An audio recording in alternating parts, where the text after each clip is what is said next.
Olá, turminha do terceiro ano, tudo bem com vocês? Eu sou a professora Ana Cristina, eu dou aula para o ensino fundamental, anos iniciais, sou professora na Escola Caetano de Campos com a turma do terceiro ano B. Nesse vídeo, nós vamos terminar o volume 2 do Aprender Sempre de Língua Portuguesa.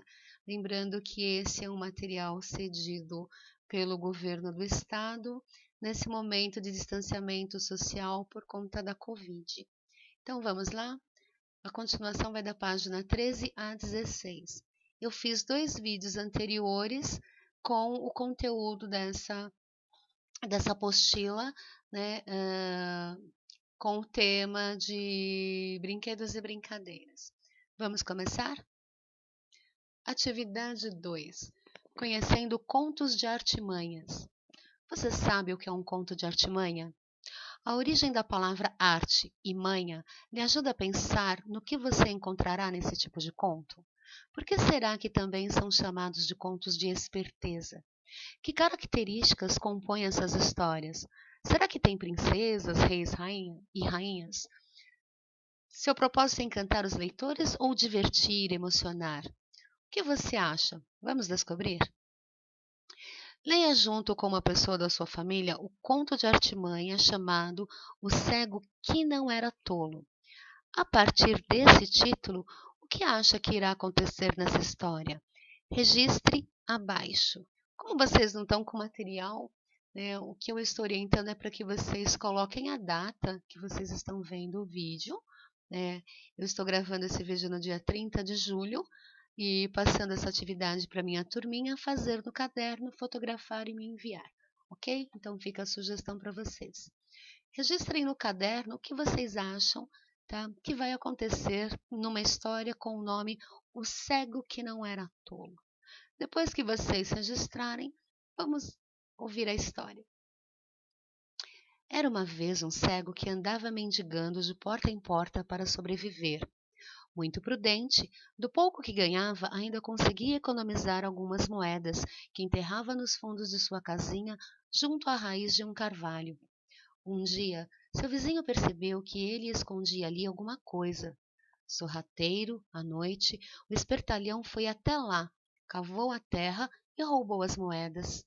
Dali uns dias, quando o cego voltou ao local para acrescentar uma moeda ao seu tesouro, descobriu o furto. Indignado, quis gritar, mas controlou-se. De nada adiantaria lamentar-se. Em vez disso, voltou para casa e começou a pensar numa maneira de recuperar seu dinheiro.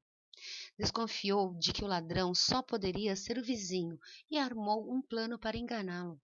Na manhã seguinte, procurou, dizendo assim: Caro vizinho, estou numa grande dúvida e pensei que você poderia aconselhar-me.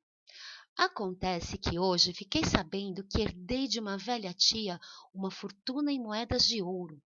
Eu tenho um esconderijo secreto, onde guardo minhas economias, mas não sei se lá é um lugar seguro, a salvo de ladrões. Você não acha que talvez fosse melhor eu entregar essa fortuna para o vigário da aldeia guardar? Os olhos do vizinho piscaram de cobiça e, já pensando em pôr as mãos em todo o tesouro, assegurou ao cego que o melhor seria guardar tudo junto no esconderijo, com certeza um lugar muito seguro, sim.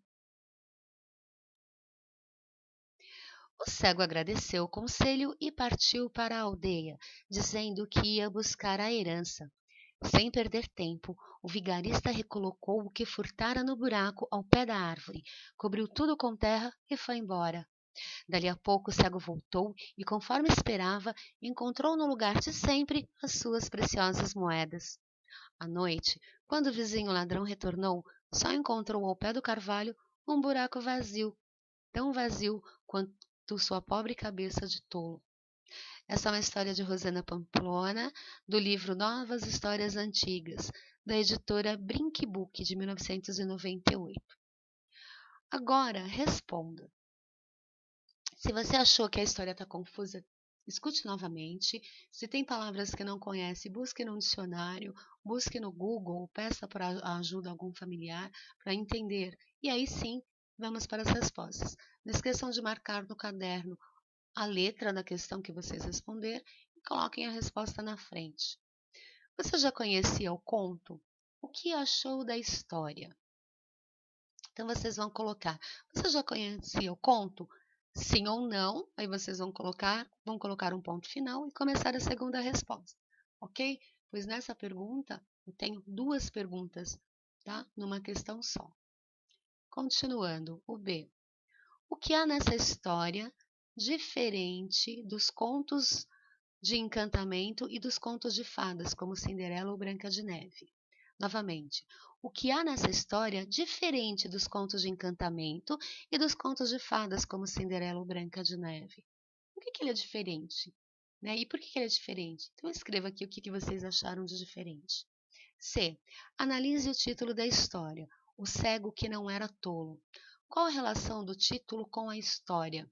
Vocês acham que o título, O Cego que Não Era Tolo, tem a ver com essa história que foi contada? Explique isso aqui. Né? Por que vocês acham que sim ou que não? Nessa história, o cego realiza um plano para enganar o vizinho. Que plano foi esse? Ouça novamente o texto, ou localize lá, né? E escreva aqui qual foi o plano que o cego fez para enganar o vizinho. E quem era o protagonista? O que é protagonista? O personagem principal, esperto nesse conto. Ou seja, quem era o personagem esperto nesse conto? E quem foi o enganado? Então, novamente, eu tenho duas perguntas, tá? Que vocês vão colocar aqui. Serão duas respostas no item só. Que motivo o esperto teve para enganar? Por que será que o que é mais esperto teve que fazer o que fez para enganar?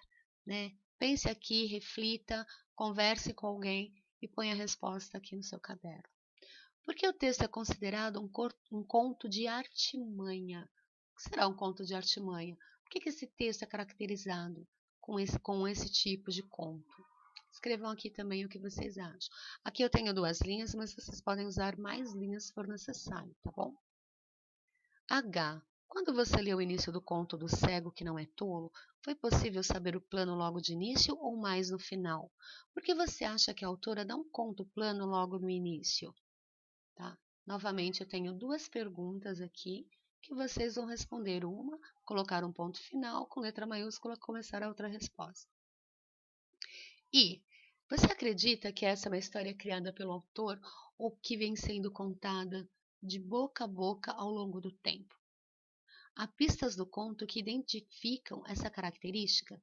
Converse com seus familiares e descubra se eles conhecem contos de artimanhas que foram contados a eles por outra pessoa. O que essa pergunta quer dizer? Você acha que essa história foi criada por esse autor ou é uma história que está vindo de tempos em tempos, né? Que vieram dos bisavós para os avós, que contaram para os pais, que contaram para os filhos e assim vão contando de geração em geração. Pergunte para os familiares de vocês se eles conhecem algum conto de artimanha, um conto que seja no estilo desse, tá? Que foram contados para eles por outras pessoas, né? Ou por familiares, ou por vizinhos, ou por tios. Para finalizar, após a leitura e análise do conto, registre nas linhas a seguir as características dos contos de artimanha que você identificou. Né? Então, coloca que características que ele tem. Eu vou dar um exemplo falando dos contos de fada.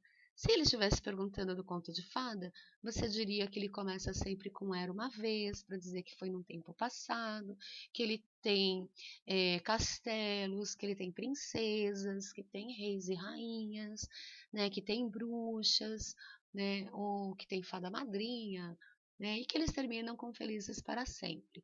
Isso que eu acabei de falar é se eu fosse colocar as características de um conto de fada, mas esse não é um conto de fada, é um conto de artimanha. Como é que vocês explicariam essas características para esse conto? Ok? Minha turminha, se tiver dúvida, me pergunte lá no WhatsApp, me manda um recadinho que eu vou ajudar a fazer. Terminando a atividade, fotografe e me manda. Turminha do YouTube, né, espero ter ajudado com essa atividade. Perguntem para os professores de vocês, né, peça ajuda. E caso não consiga ajuda e precisem de alguma orientação, deixa um comentário aqui que eu respondo sempre que possível. Tá bom? Um beijo para vocês e até o próximo vídeo.